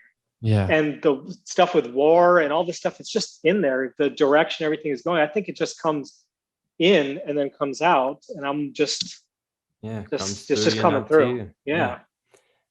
Have you made an NFT? I was going to ask you this earlier. Oh yeah. I had my first Nifty Gateway drop in June of 2020. And so I've had 4 drops of them. And I mean, I don't know if you've been following, but well, I mean, dude, you're saying how you've done well. Like, dude, I never had money. And now sometimes we have so much money, I don't even know what to do. I'm like, man. Yeah. Like, so, but I believe in living modestly. Well, I think you got to live modestly. I drive a car with a hole in the bumper. Like, yeah, I'm very the same way. Like my window has been cracked for way too long, and I'm like, man, I gotta fix it. I'm like, I don't even fully understand what NFTs are. It's just like a digital art that is the same as owning a physical piece of art, but it has a digital thumbprint. Well, you can.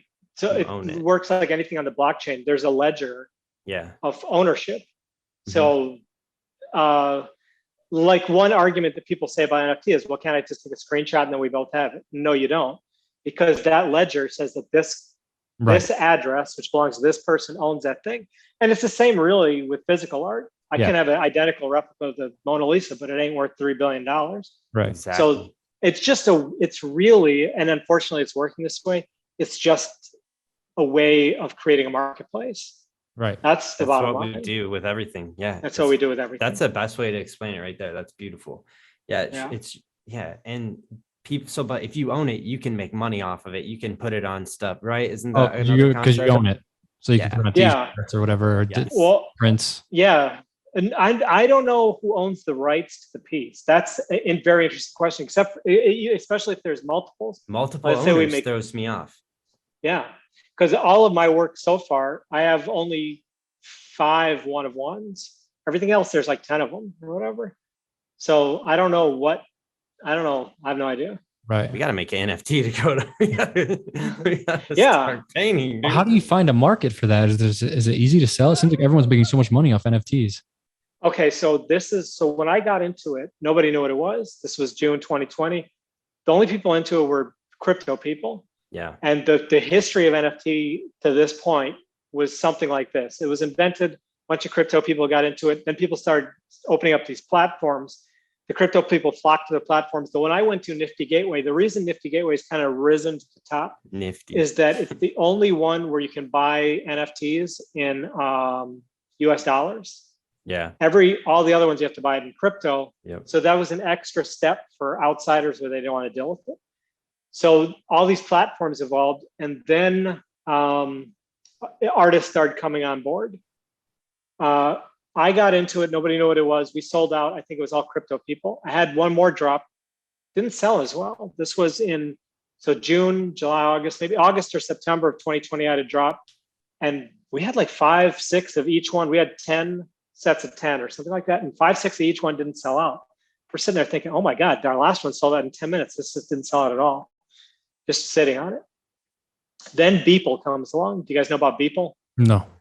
Okay, so there's an artist named Beeple, Mike Winkleman. He's been for every day for 13 years. He's been making a piece of digital art, and it's pretty good. If you look up Beeple crap on Instagram, that's him. Every day he'll post a piece. And the guy who owns my gallery, Vincent Harrison, called this guy on the phone and said, listen, you got to do NFT. And he didn't take it seriously. He's like, whatever, we'll sell it for a fucking $1. Well, his stuff sold for $1, and the next day was selling for like $10,000 on the secondary market. People resell it. Yes. Yeah. So, because Beeple was a big name, he's got 2 million Instagram followers. So then he says, okay, we're going to be serious with this. His second drop, he himself made $3 million in less than a second. Oh. So once, and this is just a middle-class guy making art and putting it on Instagram, changed his life and changed the whole thing. Once everybody saw that, every person who draws or owns an iPad or whatever the fuck they do, takes photographs, start posting in their Instagram bio, I'm an NFT artist. Yeah. And it just became flooded. And there became this myth, which lasted a couple months, that this is the great democracy. Every artist can make money. Where previously there were gatekeepers in the form of galleries, now the artist represents himself. Okay, so that lasted a little while. I had my next drop was interesting in December. Nobody understood it. It was an auction. And for an auction, this was very low on Nifty Gateway. My piece is sold for $400 or something. It was photographs of my dad's dead body. Wow. Because I thought, what is this platform really? And what does it mean for digital things? And and our lives are entirely digital now. So I take that picture and it exists entirely digitally. So what if I sell it and it's no longer on my phone? I delete it. And then one person on the internet owns that moment of my life. Because that's what we see as moments now. Yeah. The moments don't exist in memory. They exist. Our memories exist digitally. So I kind of got into that. I sold, nobody understood it. I had another drop in February, did extremely well. Around that same time in February or March, Beeple then had a piece, which was the first 10 years, I think, of all his pieces digitally composited. So it's this giant kind of grid with all these little specs, basically. Yeah. All his pieces sell for $73 million. Let's go, people. Let's go. Let's go. So he went from being a dude to having a good amount of money to being generationally wealthy. Right. Overnight. And this shit started hitting the fan. The Weeknd is on Nifty Gateway. Eminem is having Logan a drop. Paul, yeah. Logan Paul, all these people blew up on there. He made money. Now, on a personal level, I took a huge step back. I was like, oh, this is fucked up. Because I didn't like that it just became a commodity. I know that's what art is. I know that's what this is. But to me, if you're not buying it because you're like, I love that and I want it, I understand it and it has to be, then there's no point to any of it. So my next drop will be in a couple months. I haven't done anything since February. And really, as you guys know, since February is when everything has gone crazy. Yeah. And meanwhile, all the people who were saying, oh, this is the great democracy have then figured out, no, the gatekeepers are going to immediately be established. The hierarchy is going to be immediately established. If my wife makes an NFT tomorrow, it's not going to sell. Whereas if Mike Winkleman, Beeple makes an NFT tomorrow, it's going to sell for millions. It's already like that. Like that. It happened. So you can establish yourself, but it's going to be like any industry now. You have to have a name, or you have to really grind it out like you do in anything else. But for a minute there, You were a pioneer for a moment. You are like, you were involved early on. That's amazing. Well, my gallery, Vincent Harrison, I got to give him all the credit. He found out about this. He called me. I got to give him, I was the first artist I think he contacted. One, because he reps me, and two, because he knew the minute he said it to me, I was like, dude, I'm doing that shit. Yeah. Like he said, this digital thing. I said, okay, I'm on board. I got it immediately. Another problem I have with NFT is that it became too quickly a market, whereas it's actually a format. That's what I was trying to show with the thing of my dad. Like, there's ways you can play with this that exists beyond just selling things. It becomes an idea once it's a digital sale. And also with NFT, you're capable of using some kind of programming. All it is a token attached to a ledger. So if you own what you own is your name on the ledger, but what the token is can be anything. Yeah. So I had all these ideas about changing it. Like, what if when you resell it, the person who buys it doesn't get the same fucking thing? Like, they get something different. Like the color switches or anything. The color switches, yeah. My February drop on Niftygate was 10 statues that were all this version of Kalki, look as the statue of Adam, and they degenerate over time. So it falls apart, people do graffiti on it, whatever. My idea was, if you sell this thing, the second person that gets it, they're gonna get it. Yeah. And they refused. At that time, they didn't want to do the programming involved, which I understand. So I ended up just selling them separately, and nobody understood what it was. They didn't even pay attention. It was just like a thing. Oh, a thing, I'll buy it. Like, they didn't get the concept of it. And now artist Daniel Ashram did the same piece. He did a piece that breaks down over time, like on Nifty Gateway. They programmed it for him like in June or something. So I was like, dude, but there's so many possibilities, and people are just simply using it as a way to make massive amounts of money. Or even like a tree that grows. Like that's so you can do anything. Anything, right? That's amazing. Yeah. Dude, you're a genius. And it's gonna get so much bigger because I'll say this and then we can go beyond the technicals of it, but your name is on the ledger and then it's attached to the file, but the file can exist anywhere. So it's actually being hosted on servers. So if the server goes down, you don't own anything in some ways. That's for some things, but on other places, it can exist on the token itself. So you can take it the way you take Bitcoin and have it in cold storage. Yeah, and have a wallet in cold storage. So they've gotten some tokens with enough storage so you can put a 47 gigabyte movie on it. So there's possibilities with everything. Everything is going to go this way. Everything. You could sell a movie as an NFT. I think that's what'll happen. That's what'll happen. Like, because right now we're dealing with a rental system. Yeah. Like if Amazon goes down tomorrow, whatever music people are buying, or Apple or whoever they're using, well, that's it. Or Spotify. But NFT introduces a way of digitally owning things, which is going to change. I'll say this one last thing too. My kids don't give a shit about owning real things. I'm still old school in that sense. I want the physical. Right. When we grew up, we wanted toys, and we still think about like, oh, we have a painting. Like, I own the painting. They don't give a shit. Like, if their character in the game buys clothes, they own that. Yeah. So NFT is for the next generation coming up. They're going to see the whole world perspective is going to be different. They're going to not care about this. They're going to appreciate it probably, but the idea of owning a thing is going to be totally different. This is the first step. That's interesting. Yeah, that's an interesting way to look at it.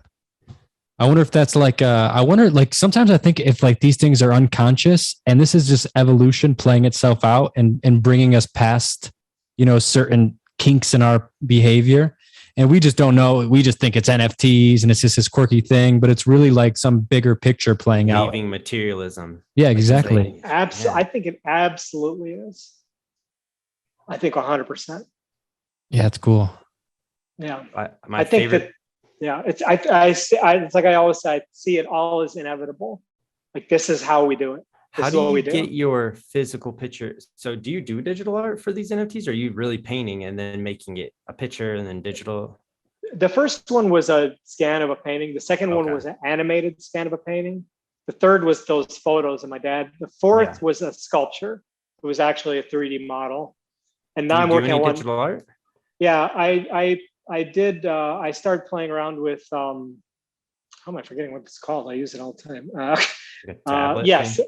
Yeah. No, I do a program to do digital Nice. sculpting. I'm not so great at it, so I ask for help and this and that. I'm not bad actually, but so, I'm sure. I'm trying to. Yeah. Sure. But sometimes I'm trying to do something really specific. I don't know how to do it. But and I'm also I'll tell you something I'm interested in dealing with is there's the environmental aspect of NFT. Have you heard anything about this? No. Yeah, it's bad, right? Like I'll let you explain. Well, it's interesting to hear about because I view it as essentially hypocritical. Everybody's really mad because one crypto transaction, is enough to power a city for a day or something. I don't know what the statistics are. Yeah. So, and they're finding ways around that to make that more green, to change what actually happens to make those transactions work. So I think that'll be short term, but I see that as just another step in evolution too. Like that's the way it has to happen. Like every step in our technological evolution requires more energy or whatever resources to make that happen. So I view it as just gripes from nobody. I mean, everybody wants to gripe about something. Definitely. So they said every crypto transaction is more energy than it's taken to power the whole world since electricity has came out. Wow. I believe that. So, and as David Icke would say, if they would just give us the free energy they're hiding, we could just not have to worry about that. But, Tesla came up with it, right? I'm sure. I don't know who Yeah, that's insane. And then there's all sorts of, batteries that make more energy than they use, Well, I think, that's the other thing that, everybody's just trying to sell us electric cars, but I mean, they made that piece of metal and plastic in a factory, right? I mean, what are we talking about? But it's really amazing. That's why I think about Greta Thunberg a lot, because I think her position is correct, but she has no actual ground to stand on. I think about this often. I think her essential position is a lot of times her essential position is, I am young. You've put me into this situation. This is your fault. Yeah. And I view it more like our species is a continuum. And it's just all of us. You were born that thing. And just because she takes boats doesn't give her a moral high ground. I think that even if I go live in the woods tomorrow, which I've considered doing, when I was 27, this is my great conundrum. I really thought about this. Do you go live in the woods off the grid and grow your own food? Or do you accept that this is the thing, this is the organism you live in? And I think there's no moral higher. I think it's fine if people do that. And I respect that actually to do that. But I think there's actually no morality. There's no morality in that. It's just your decision. You're still in this. I agree. Brian Landry style. What's that? This is Brian Landry style. It's that kid that's running from the government now, like hiding in the woods. Yeah. Jeez. No, I agree. Yeah, I think you can't get out of the beast at this point. I don't think it's it's like what you said. This is just the inertia of evolution. Yeah, it's like being in a beehive. Yeah. It's just what our beehive looks like. In this moment, it's a fascinating quirk that human beings have, the ability to hate something about our own species. Yeah. It's a delusion, because then we start thinking we'll change this. I don't know about that. I don't know if we're going to change our essential nature. Say 8 billion people are going to be a different species, which I think it is our species.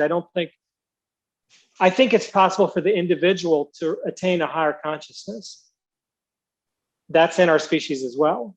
But the desire to look inside and say, okay, it starts here. I have to do this, is something that won't happen across the species. There has to be. How do you initiate that? Oh, I don't know. Through culture, maybe. Like Maybe. I mean, do you think India, like in its peak, was like that normally, like a culture of people? I think maybe it was, right? Maybe. I feel like it had to have been.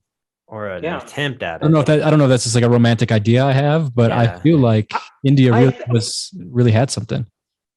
Well, I have this idea, and I think I alluded to earlier, that when you know something, you can't know what you used to know. Yeah. Yeah. And I think that's the trade-off we get with everything. So I think they, in Hinduism, they have this idea of the youve. They start and there's the 4 great eras. And the first one is this age of innocence where people truly love each other and we move through each one. And then the Mahabharata is about the end of the last era. That war ends that. And now we move into this one where people are essentially deceitful and don't respect other people. And I think that is exactly what you're saying. Maybe they really did have something like that there. That there was some kind of harmony. Feels like it when you look back. Yeah, and you can feel it, right? You can feel it in the words and like in the philosophy and the poetry that are in those books, or even just being there. Yeah, like when you're in the United States, we as a society, after we wiped out everybody that was here, have only existed in this place for a couple hundred years. Yeah. But when you go to India, there's people have lived there thousands of years. Right. I mean, like Varanasi is one of the oldest cities on earth that has been like continuously inhabited.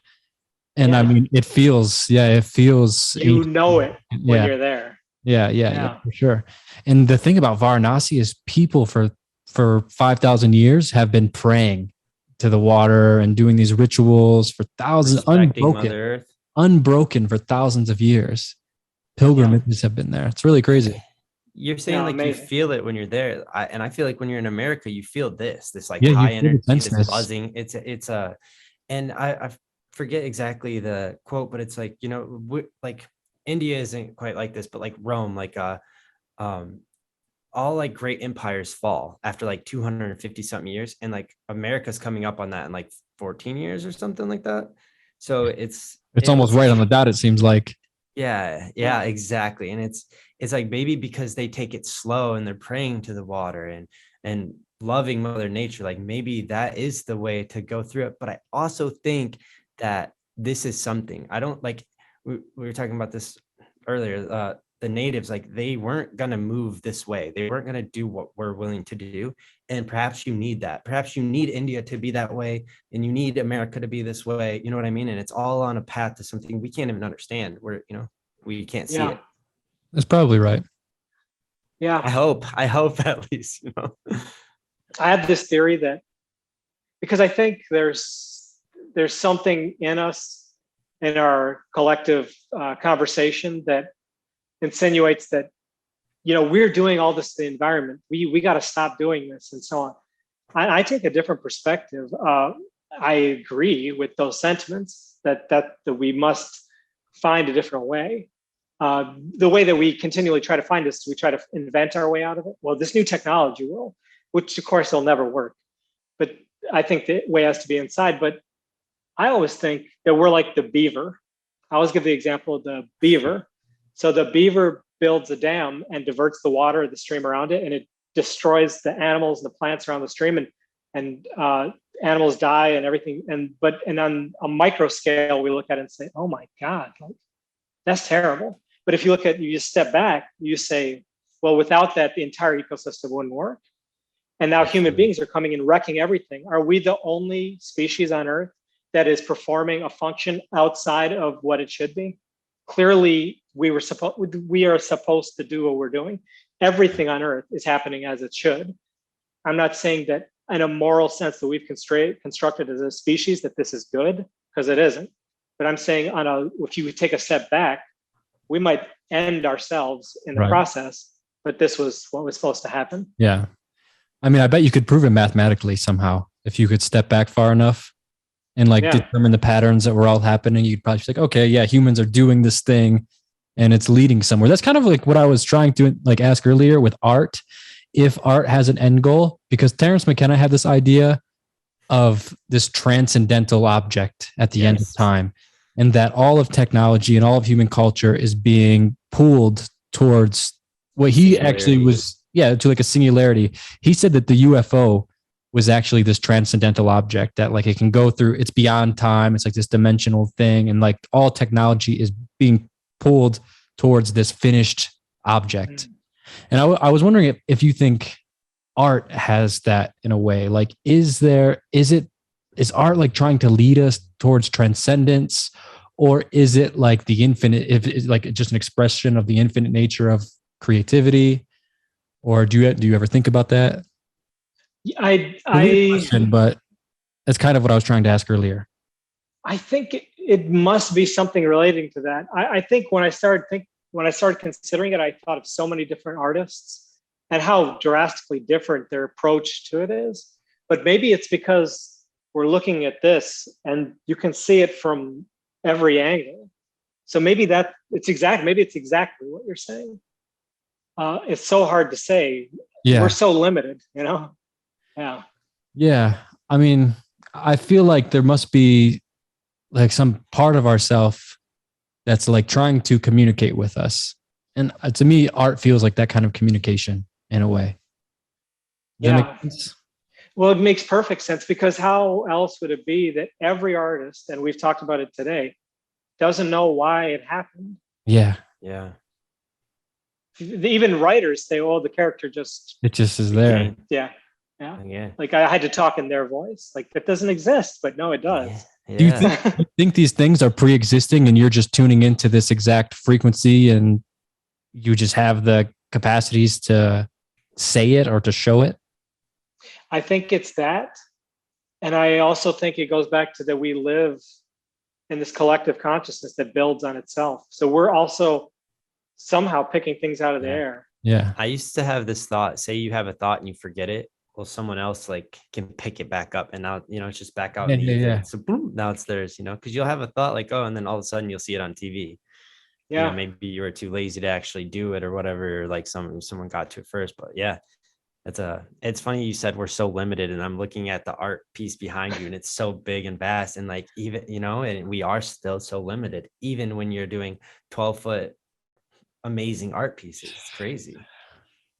Yeah. I think. Do you think it can save the world? Oh, I don't think so, but I hope so. I think that's it. It's like, I think you would say the same thing. We live in this thing, and this is what we're doing with our lives is our natural response to it. We're trying to respond to this thing. I think a vast majority of people are also trying to respond to it, but they have to live within a certain boundary, or so that maybe they stop thinking about it. They're trying to just get through the day, working this job, doing this thing.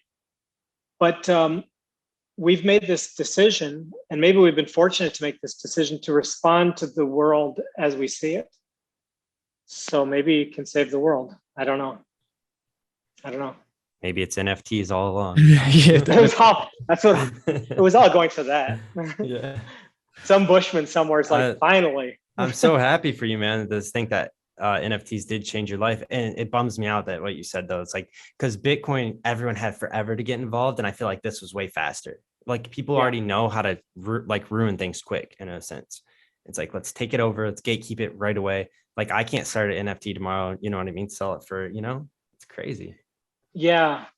That was unfortunate.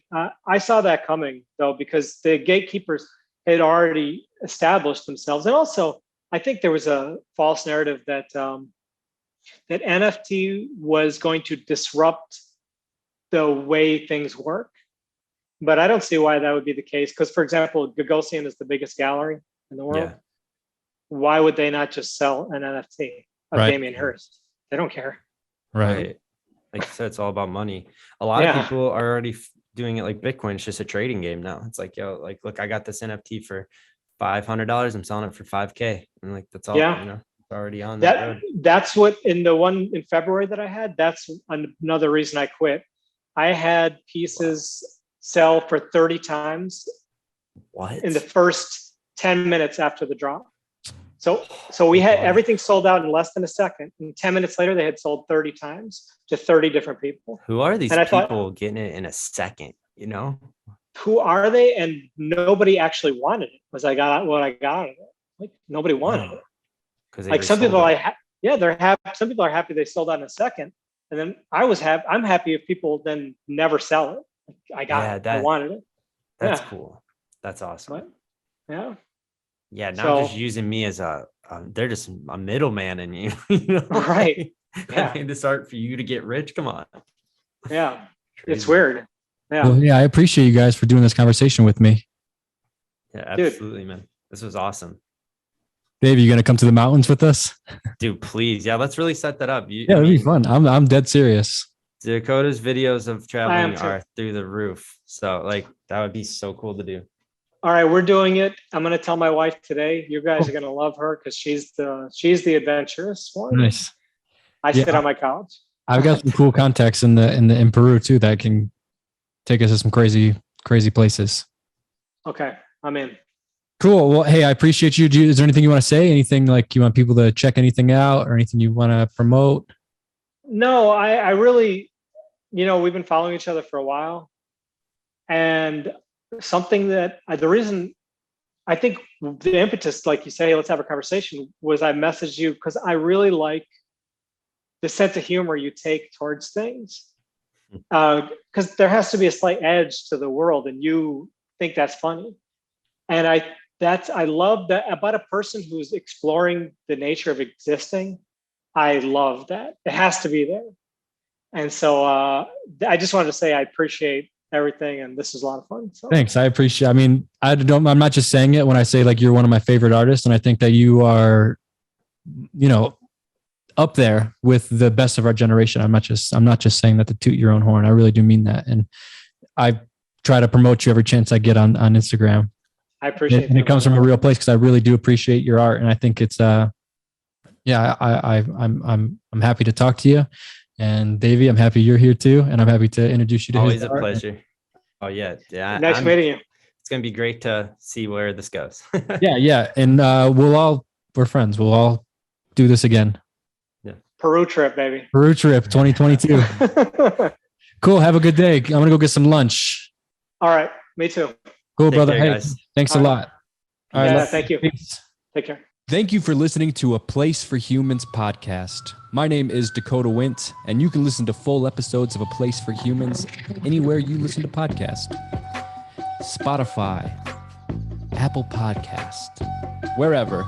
And please head over to Apple Podcasts and leave us a positive review. That really helps. Anyways, catch you next episode.